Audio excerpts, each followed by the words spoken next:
Isaac, man, thanks for joining. Thanks for having me, Austin. Happy to be here. Cool. So why don't you go ahead and introduce yourself? I'll, add the disclosure that I'm invested in you guys and what you're doing. A tiny check, but happy to be a supporter. But yeah, why don't you tell us about who you are and what June is? Yeah, sure. Quick background. So I studied business computer science at UC Berkeley, graduated in 2018, worked on a completely different startup for about 8 months after graduating, and then went into product management for about a year and a half. Within like 2 months, wanted to leave, but had student loans to pay off, and so decided to stick it out for a year and a half. Um, and got back into startups in January 2021. That's when me and my co-founder started Joon. From a high level, how we think about Joon is it's really as a behavior improvement platform for kids with ADHD, anxiety, depression, autism. Um, what we do is we use what we call a game-based digital therapeutic that actually helps kids improve in executive functioning by using a game to motivate them to do real life positive behaviors, and the game mechanism reinforces those behaviors. Um, Okay, so so so that's zooming on, out, yeah, like from I am a 5-year-old who's a big June user. Basically, for him, it's playing a game, yep, but to win at the game, he has to win at real life. So it's like, you know, and that, we said it as parents, like, hey, if you do your chores, you get 5 berries to feed your animal. It's called a doter, right? yeah, Um, that's pretty good. Yeah, it's called a yeah. doter. Well, so how did you stumble upon this idea, and how did you start? Like, it's so fascinating to see, like I can tell my son, I can beg and plead, but if I'm like, hey, you'll get coins for your doter and then you can, level him up or whatever, it's a completely different thing for him. But how did you stumble upon this? How did you get to where you are? It doesn't seem like the jumping off point is what it is now, right? No, yeah, I mean, I think like the first thing was we really built it as kids. I think if like we're not me and my co-founders are not parents. We were heavy video game players when we were kids, and so I had personally, and I was diagnosed with ADHD when I was 6 years old. I'd spent over 10,000 hours playing video games from 6 to 13. What was your Primary, game of choice? it was RuneScape back then, and then RuneScape. I yeah, somehow yeah. went that whole way. My little brother was way into RuneScape. Um, No, it was a insane game. I mean, I played a bunch. I had Pokemon, Call of Duty, especially as I became a teen, and then Minecraft too. So I was setting up like Minecraft servers. My dad had Linux servers in our house because he was doing his own startup, and so I just connected to those, and at some point was setting up Minecraft servers and charging kids money, which was a fun experience too. But RuneScape was At one definitely the point, I need to biggest figure out like investment what percentage of successful founders that. When did you graduate from high school? in 2014. Yeah, so the cohort of founders that graduated in 2013 through 2016, I feel like a third of them were running servers. Like it's just so predominant. It comes up so often. I think it's hilarious. I know. I don't like even one of my best founder friends. It was exactly the same thing. Like he had set up Minecraft servers and was doing the exact same thing. And we were at some point we were looking back at our old server pages and just comparing. It was really funny because even like I had found like emails when I was 12 years old. I was trying because I didn't really know how to develop a Minecraft server, so I was trying to pull in like a developer, and I found this email with this guy that was he was like, oh, I'd made some like job listing for somebody to help build it, and he was like, oh yeah, me and my fiance could help out. Can you just make us an admin on it? And I found this email where I like responded, and I was like, look, we're not gonna make you an admin yet. Like, let's see if you can build first, and then we'll talk about making you an admin. So really just like funny because yeah, even looking back, I mean that's still kind of how we hire now, but yeah, there's a funny correlation between even RuneScape too, but Minecraft servers and startups. I'm not sure why, but it's cool to see. Okay, so you're setting the stage. You're a hardcore gamer. You've been diagnosed with ADHD. Your parents are wondering if you're going to be a failure. Um, and you somehow are doing well in school because you're smart enough. Anyway, Yep. then okay, so you graduate from Berkeley. You're working in product. You're miserable. What happens next? Yeah. Well, I wouldn't say miserable. I'd say it was probably the best PM experience you could get at a big company. I think I just realized that I was spending most of my time working on problems that weren't the weren't focused on what I wanted to learn. Like a lot of the problems you solve at a big company is just around communication and alignment, which is really relevant, but I'd rather spend time learning about how to grow a business and then, of course, actually solve customer problems. And so um, we had started talking about the idea for June and really working on it part time. And I think like initially we had this idea, which was, we'll leave our jobs once we have some form of traction on the product. And I think it was like 3 months in, we were just like no traction. It was like we still were just like beta, like talking to users, and we're just like let's just full send this. Let's just like let's drop our jobs and just do it. And So what got was rid of it, that. what was it initially when you started building it? Was it exactly what it is today? I'd say it was similar. I mean, we didn't focus on kids with behavior disorders as much. I think like we saw it as to really just like help any kid with a who needed to improve their behavior and at first we weren't even like thinking that much about the parent. Like we were like developing it out and building very like basic parent features, and then like immediately as soon as we started talking to users, it's like, oh, okay, the parent is like is a core part of this. That's going to be the customer, of course. And so I'd say in the beginning it was like, let's make this as this like almost new type of game where, yeah, instead of, if you're grinding in the game, it means you were grinding in real life, and that you have this direct reflection of your real life progress.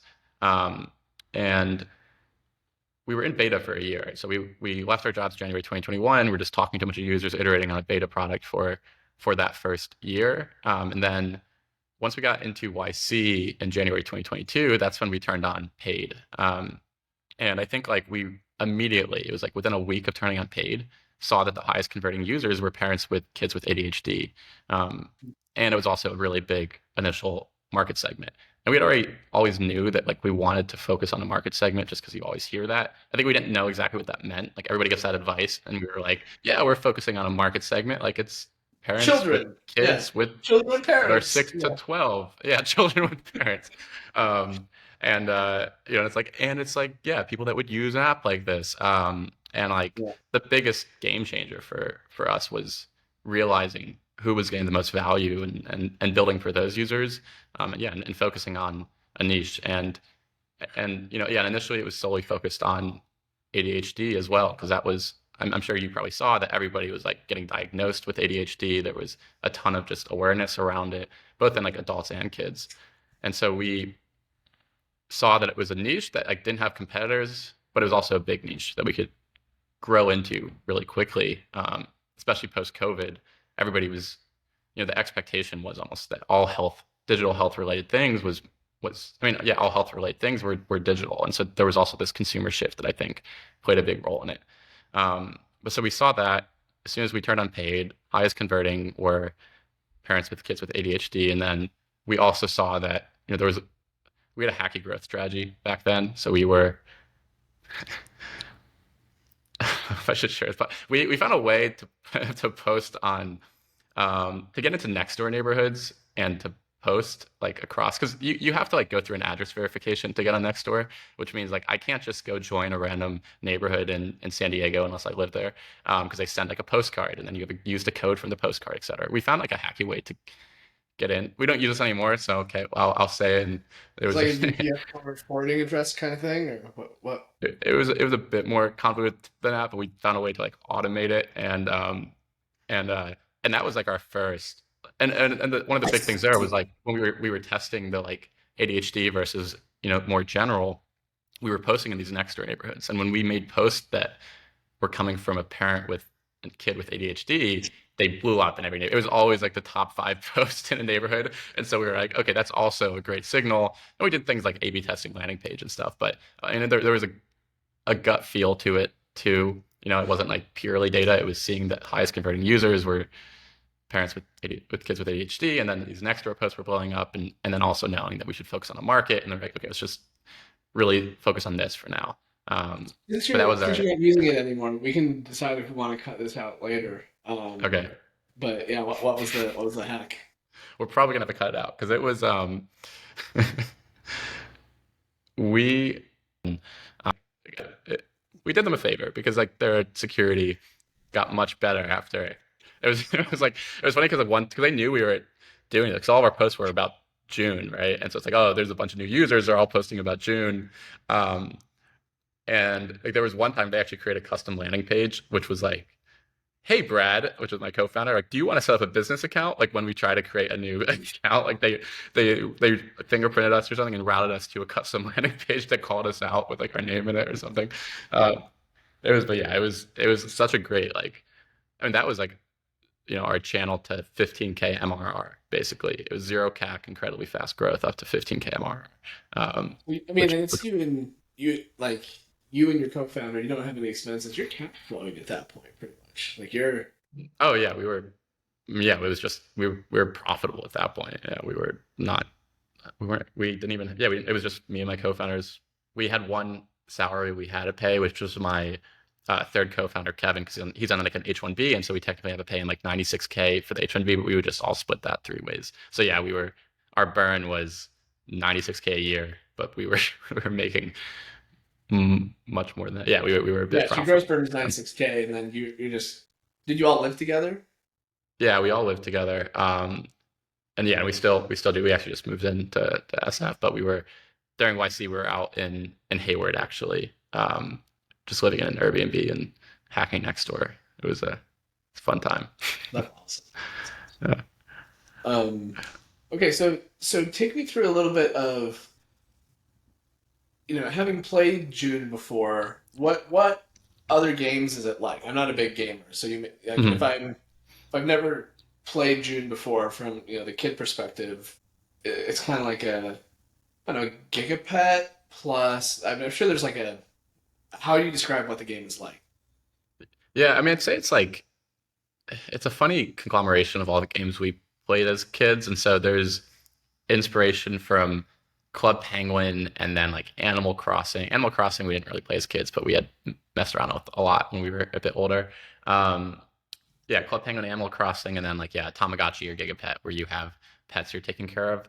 Um, the the Club Penguin component being that like the pet mechanic itself, I think, is very sticky, which was a reason we chose it because like it was minimal content with like very high level of engagement for this target cohort. And so like age 6 to 12, it's one of the most popular mechanics. It's like pet mechanics. Um, What is Club Penguin? Forgive me for being naive. Club Penguin was a social. It was basically just like the term MMORPG. It was more just MMO. There wasn't RPG. So MMO, just massively multiplayer online. You just like you had penguins and you walked around like town squares and you could talk to other players. And then there was like mini games, so you could play mini games online with other people. But you could also like you could customize your penguin. You could decorate your house. And so like the comparisons that we kind of it was good because yeah, it was a lot of like RPGs. RPGs are like RuneScape's an RPG, an MMORPG, right? You have these like really crazy game design mechanic. You have to like build out all these crazy loops, think about how all these systems interact with each other, etc. Club Penguin is like very simple in a sense that it's just like you go there, you hang out with friends, you play mini games, you decorate your house, and it's casual. It's almost more of like a casual MMO because you're not going to spend 12 hours grinding on Club Penguin. I mean, I'm sure people did, but Yeah. it wasn't for that. And so, um, and the social aspect of it was very like you weren't fighting other players, you were just like either playing games with them and kind of competing. And so it was this like You're just friendlier. hanging out, pretty You're just much. hanging out basically. Yeah, it's kind of similar to like a Roblox. I think a lot of the Roblox games now have a similar atmosphere. Like I think in this age range, the biggest Roblox game is Adopt Me, which is similar in that it's a pet game though. So you have a character, you go to town square, you talk to friends, you adopt pets, and you trade with other players, stuff like that. But that would be that was I'd say pretty similar to what Club Penguin was back then. Yeah, it's fascinating watching this through the eyes of my son, right? Because like he cares way more about his doter than about like our actual dog. Like it's a it. No, there must be something like biologically hardwired into kids where they're like, no, this is my thing, and I'm gonna freaking take care of it. And like, I mean, when it grows up and when it changes colors and when you can put a hat on it, it's just like the coolest thing ever. You know, it's like Uh, my wife, redecorating a room. It's the same like visceral effect of him like changing the doter's color or putting a tile on him or whatever. Yeah, it's fascinating. There is something like very innate to kids wanting to take care of something that translates very well into the digital space. Yeah, and I think it worked really well for us too. I mean, yeah, it's really even that comparison cares more about the dodo than the dog. I mean, kids nowadays are really growing up on tech, and I think we don't see it. Even even I like don't fully, I think, know what that feels like deeply for a kid. Like I know what it felt like when I was a kid, but um, I like my generation adopted like tech a bit slower than current kids, and so I mean they've been used to that for so long, and it's such a prominent part of their lives that.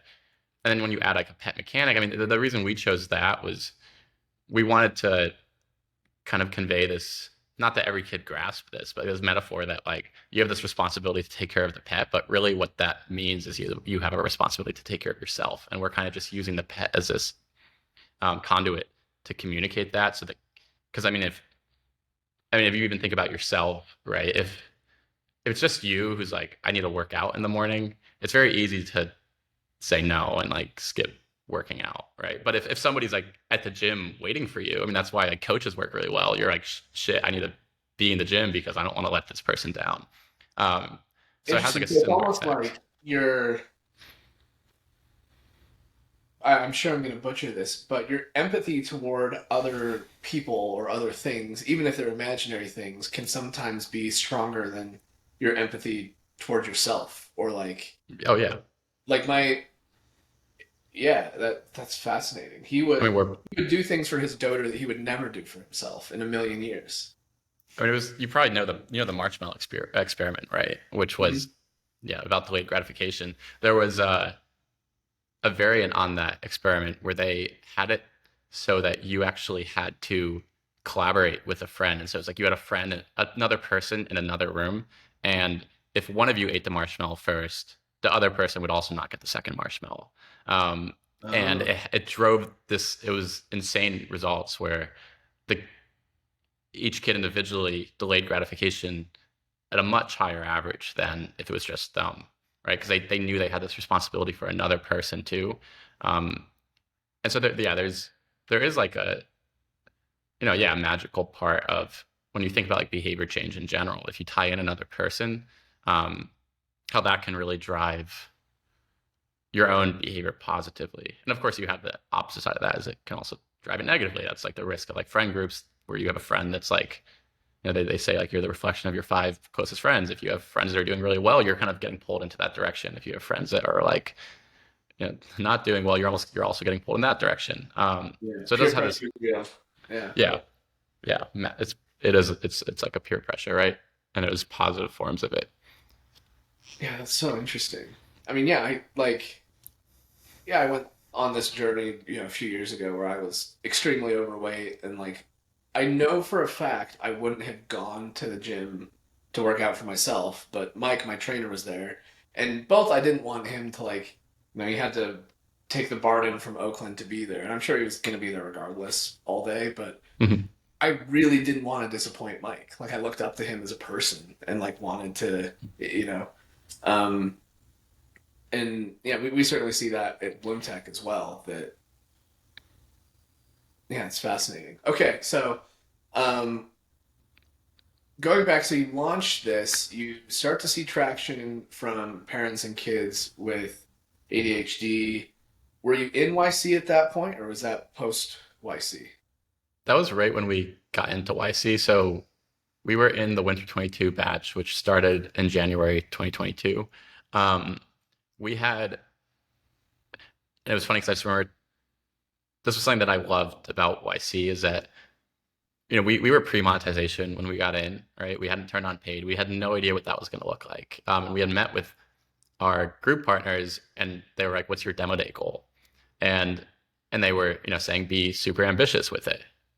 And given that we had nothing and hadn't even turned unpaid, we were like, let's say 5K MRR is our demo day goal. And then they were just like triple that. I think it was like it was, and the logic to it was such a good lesson, which ties to so many things. But it was basically like if you, I mean, for boxers they say punch through the bag, not don't just hit the bag, right? If you set the goals you set, if they're really ambitious, like most likely what you'll do is you'll fall a little short of it. You fall a little short 5K, you'll land at like 4K. But if you fall, but setting 15K, right, you fall a little short, you'll end up at a place much further ahead. And I think that like that was such a good value in general is being more ambitious. Like we thought we were being really ambitious with that goal, but like I think it completely changed almost just how we, and it made us grind way more, right? That next first strategy actually came as a function of that. I'd say like if we just needed to hit 5K, we wouldn't have been as creative and pressured to like quickly grab users as fast as we can, and having that pressure I think drove some super just interesting product development practices. And even in like fall we would have our bi-weekly meetings, and they had this general thing which was like every goal you set you should only be 50% confident you're going to hit it. That's when you're ambitious enough. Where like it could be a flip of a coin that you're not going to hit it. And we still apply that today in like goal setting. It's sure we could be really predictive and say, you know, we're 90% confident we're going to hit this, so let's set this as our next like target. Or we could say what would be the 50-50 confidence that would be really ambitious. Yeah, And I we've thought been that was caught such in a good that one. trap in the past where and especially when you're running a school, it's tricky because you can when you're creating your own standards and your own like when you're creating the test, literally, it's like what percentage do we want to get? Like we can game this all day, but then within a company, you get to a point sometimes when people will be like, okay, so we're trying to be very data driven. We looked at all the data we have, and our goal for next quarter is going to be X. I'm like, oh well, how did you arrive at X? And you basically get to the point where they're like, yeah, if we change nothing, that's where we expect that everything will be. I'm like, Mm-hmm. that's not a goal. That's not even a base case goal setting scenario. That's just what the data is predicting. Yeah. Um, and you have to, yeah, you kind of have to talk people out of that and get to a point where there is some level of uncertainty. So your demo day Mhm. goal was 15K MRR. I don't remember what MRR was when I invested, but what was MRR by demo day? We did end up hitting like 19K 19K. MRR Yeah. for demo day. Yeah. Yeah. So we did not expect that, but we did end up doing more than we had set out. But it was yeah, it was so that was probably because we fundraised like that pre-seed was right before, like we closed that right before demo day. And so and you were I think our first, like we were setting up calls 2 weeks before, but you and I talked on Sunday before even the first 2 weeks before. So I think you were actually the first check in. I remember that conversation because I think we were texting and then you had your kid use it. Then you like sent a video of your kid like doing everything. And you're like, my kid has never done any of this. Are you guys Yeah, taking checks right my now? son is I love my son. So I have three kids. I have a daughter and then a son and then another daughter. And they're all so super different. My oldest, my daughter, I could ask her to like run a mile and she'd be like, "Okay," get her shoes on and run a mile. My son, I could be like, "Hey, can you pick up that piece of paper?" And like, no. Because the level of Like absolutely defiance, not. the level of independence is like I don't, and it's one of those things where with your first, you're like, I've got this parenting thing down. I'm really good at this, and then you realize how much comes pre-wired. But yeah, so he, just as a test, I was like, okay, I'm gonna, download this app and like showed it to him, and it helps that he's not at the age where he's like constantly playing games on, Mhm. that was like the first electric experience of him being like with an iPad, like I get to play something. And it's like, okay, so Mhm. looks like you need to buy some berries to feed your doter. Me and your mom have this app over here, so in order for him to get 5 berries, you have to, brush your teeth and go to the bathroom and get your pajamas on. Okay, and he runs and does it as fast as he can. That was when I was like, oh, holy smokes, this is if I couldn't. Normally, I'm begging and I'm pleading and I'm bribing and we're fighting. And it's just this big brawl, and you realize that like the incentives that I tried to create for him just don't matter. Like, Yep. or they're not as resonant as he doesn't care as much. I can threaten to take something away. He doesn't really care. I can threaten to give him something. He doesn't really care. But for that doter, man, he will climb mountains. So yeah, and then the other interesting thing, not to rant about June too much, um, is that was kind of the first time where I think I saw in him the, oh, if I do X, then I get Y reward, like Mhm. so immediately, right? It wasn't, I mean, it's very literal, right? We go on our app and we say, yeah, he did this, he gets 5 coins, and then on his app, he gets all the coins, and he can feed his dough. It's like so immediate in a way that, even if it's like, hey, I'll give you a cookie or something, it's just not quite as strong. So it's been fascinating to watch from the outside. And I'm sure you hear crazy stories and people all the time. What does your inbox of gratitude look like? What do people say? Oh yeah. I mean, it's insane. I think we just saw so many different things we didn't even think about in the beginning, like something that was really it's like beautiful in a way. Hearing from parents is actually the kind of second order effects something like June has on the parent-child relationship. The experience of, and especially if you're looking at kids with behavior disorders, right? Where, getting your child to do something as simple as like brushing your teeth could look like a parent having to nag and remind them 20 times. Like we would hear about cases where that was like the parent's experience that before June, this parent is like working a full-time job, has to get ready for their own day, but then they're also nagging and fighting with their kid to do something like brushing their teeth. In the mornings, doesn't matter how many times they tell them, they're never doing it. Um, but the like deeper insight there was that like that's a negative strain on the relationship. Like the parent Yeah. hates nagging. They don't want to have to remind the kid all the time and fight with them and and And the kid micromanage and hates nag being them. And nagged. So then you're just stuck in this vicious loop of like, in order to get them to do what I need, I have to push harder and make them yep. resent me more, and it's just a downward spiral. It's hard to pull out of. Yeah, and so you remove that, and what it means is, and it's an interesting. Like I've been trying to like almost form a product philosophy around this when it comes to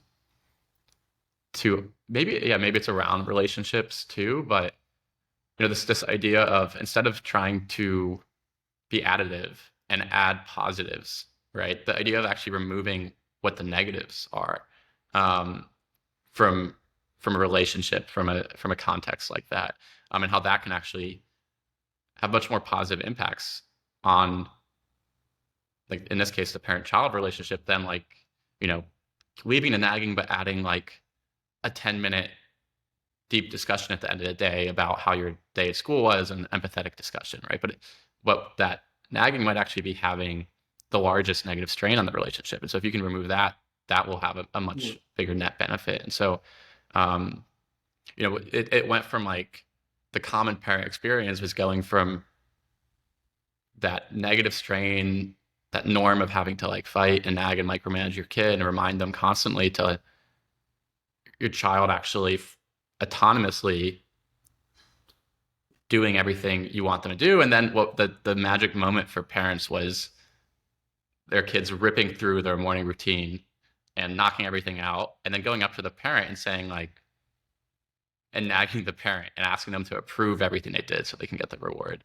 Um, and then going as far as actually asking for more things. Right. And so it completely flips that context and makes it a fun, like enjoyable experience, um, that we didn't realize like how much of an impact that was having initially. I think until we started talking to so many parents and seeing that switch in behavior. And there's so much You talked on like the incentive alignment. Like a big part of what we think we're doing really does come down to this incentive alignment between like parents and kids. The interesting thing is that parents and kids actually have the same goal, I'd say, which is like the parent wants their child to become a responsible, independent adult. And like the kid wants that too. Like kids all want to become adults and become responsible, independent. They have different methods or thoughts on what it means to get there, and they have way different incentive systems. Um, and so, a big part of what we were initially doing was aligning those incentives, taking like knowing that the goal is the same, but taking the parents' incentives and the kids' incentives and actually meeting them in the middle. Um, and there was this interesting finding too on like for some reason like having the kid app as this mediator where it's not directly coming from the parent, even though like if the kid thought about it, they know all these things are being assigned from the parent.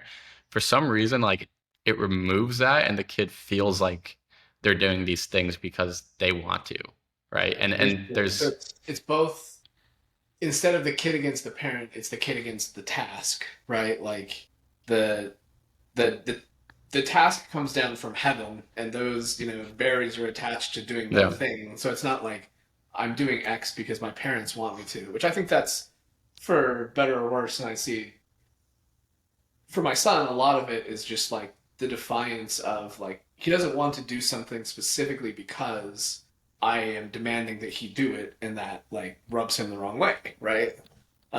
It takes away his independence in some way. So June actually gives that back, and Mhm. in a way that it reminds me of, in a positive way, of a scene from Silicon Valley where Russ Hanneman, the guy, is like, "Oh, that's my," there's a speaker that comes on and tells the kids to like go brush their teeth and go to bed. He's like, "Oh, sorry, can't do anything about it. That's them." He's like, "Yeah, that Yeah. unembodied voice gets to be the jerk, and then I get to be the cool dad all the time." Like, not that June, Yeah. obviously Yeah. that analogy doesn't work across the board, but like June, the app is setting the rules. The app is setting the guidelines, and I love that it's so tied together. Even like when I, am talking to my son, and it's like, hey, if you don't do X, then Y will happen. Hmm. One of the things that my wife has pointed out to me over time is like, if you don't actually follow through on each and every Oh one yeah. of those mini promises you make, um, then your kid loses trust in your like reliability to administer the you know rewards and punishments. So if you say, hey, if you do X, we'll go do Y, and then they do X and they don't get Y, well then they're not going to believe you the next time, which means it's from a punishment side, you have to actually follow through. If you say, hey, if I'm you're going to be grounded if you don't clean up your room, you have to actually ground them, which isn't fun. And no, like I don't want my kid to be grounded, they don't want to be grounded. um, but even having the rules set in stone via an app where it's like, this is exactly what needs to happen, this is exactly the reward, this needs to happen, this is the reward, is super valuable. It's really interesting. Yeah. I mean, that's such a like what you're talking about is kind of an understanding of consequences, right? If X, Mhm. then Y. I mean, and that for obvious reasons, right? You want children to understand if X, then Y, because that's what life is. And you're trying to predict and make decisions based on knowing what the potential outcome is. And that's a whole area of like behavior therapy in general. And if you look at severe cases, like and it's what makes this like really hard as well, because to do it right requires so much on the parent. And parents nowadays are most commonly it's both parents are working, you're you're stressed from everything else going on in your life, you're busy, you're tired. One of the biggest things we hear from parents is that like similar to what you're saying is I don't feel consistent. Like I want to be more consistent. And it's because that consistency is so important to child development. And so in like yeah, severe cases like autism, this is ABA therapy is basically doing this, and it's so intense. It's often 10 to 40 hours a week of an ABA therapist at home constantly reinforcing all the positive behaviors they want, they want the child to develop. Um, and it requires that intensity. And it's one of the highest attrition rate of jobs as well because of like how freaking I hard can it imagine is that would be to just exhausting. Yeah. yeah. And so yeah, I mean it's such a it's funny too because you mentioned your kid never like if it comes from you is like not listening, right? I mean there's a whole that's a whole for that in like an extreme case that's a very common actually diagnosis. It's called oppositional defiance disorder, and it's Mhm. very just like for people in power, you don't want to listen to them. It's very commonly comorbid with ADHD or autism, Yeah. um, and so yeah, that was definitely a big. We started moving a lot more towards healthcare as well. I mean, the longer term now is not to be direct to consumer, but we're actually partnering with health systems where we started doing some preliminary like clinical studies on how Joon affects executive functioning, which is an issue across most behavior disorders. It's a common. Um, I mean, even I have a lot of executive functioning issues, and so that we started seeing that it actually improves executive functioning to a very high degree, and so we started actually going more towards like a clinical route where the long term is to actually sell through healthcare. Obviously, very difficult, but I think just seeing like that this had so many clinical applications. We have we had hundreds of before we even started doing this. Like we had hundreds of just clinicians, therapists, pediatricians reaching out to us to use this with kids, um, and even in schools, teachers as well were asking to use this in the classroom. And so that's kind of like our almost act two in a way that we're super excited about is kind of taking what Joon is now and actually making it more clinical, which is great because it also makes it more effective and aligned to what we're trying to do. Fascinating. Um, what have you learned about you implied, hey, none of us are perfect with executive function. But what have you learned about yourself in the like, in this God role of programming all of the incentive structures for other people? How has your behavior changed, or how have you created different systems for yourself? It's funny. I mean, so I have ADHD, but I don't like taking medication. I'm prescribed medication, but I almost never take it unless I need to go through like the most rote task ever. Like if I need to spend a day, like 12 hours emailing, then maybe. Um, but because I don't usually take medication, I have to like create these crazy systems and hacks to control my monkey brain in a way. Um, and so So what do you do? I mean, yeah, there's a lot of different things. I mean, for me, though, like one of the most important things for my own just focus and attention and energy is an extremely consistent routine in the morning. Um, and this is what I've noticed has always had the biggest impact. There's a bunch of other things, but making sure that I'm always waking up at the same time. It's at usually like 6:30 a.m. and I'm always working out in the morning. And it's really not for the like the motivation is like 90% for the mental benefits as to why I exercise and 10% for like just being Physical. more physically Yeah. fit. Because if I don't, like I'm noticeably less sharp, less focused. I can just jump between a ton of different things all the time. But yeah, so it's like my morning is always working out, usually like then reading and then journaling. Um, I don't go to like the extreme with it, like a lot of I guess biohackers, if you will, but that has a huge impact on myself. And then if I want to uptake a new habit or a new behavior, I attach it to an existing one. And so an example is I wanted to learn a new language that takes a lot of time. And so like adding that whole new time sink somewhere into my routine felt like impossible. What I did is I just adopted like an audio language program and then I just tied it to my working out. So then if I'm running, I'm also practicing the language at the same time. And then by attaching it to an established habit, it makes it way stickier than like trying to just append it somewhere else or pick it up at the end of the day. Um, but yeah, connecting it with established habits. And then there's a bunch of like tactical things. Like for one is like for a long-term project, my innate or intuitive instinctual response is to, if it's something is like needs to be done in 10 weeks, I'm like my Smoking. instinctual response is on week 9 I'm ripping it, but Yeah. like that doesn't work out in many ways in many contexts. And so I like set arbitrary deadlines where I'm like, I need X done within like 3 days. And if I like, and I have to like build out these like arbitrary deadlines, because like deadlines and time for some reason adds this like, additional focus mechanism onto all these things. Yeah, it's And then for like classic specific, symptom of yeah. ADHD, right? There are a handful of studies that people with ADHD do far better on timed tests than untimed tests in some circumstances, which is like it's fascinating because the default gosh, what do they call it? Um, anyway, like if you have ADHD, you can make the SAT or the ACT untimed. Mhm. I saw a study very recently that said that actually like the inverse effect is happening where people who get the kids with ADHD who get an untimed SAT actually do worse because like the time crunch actually helps you focus and get stuff done.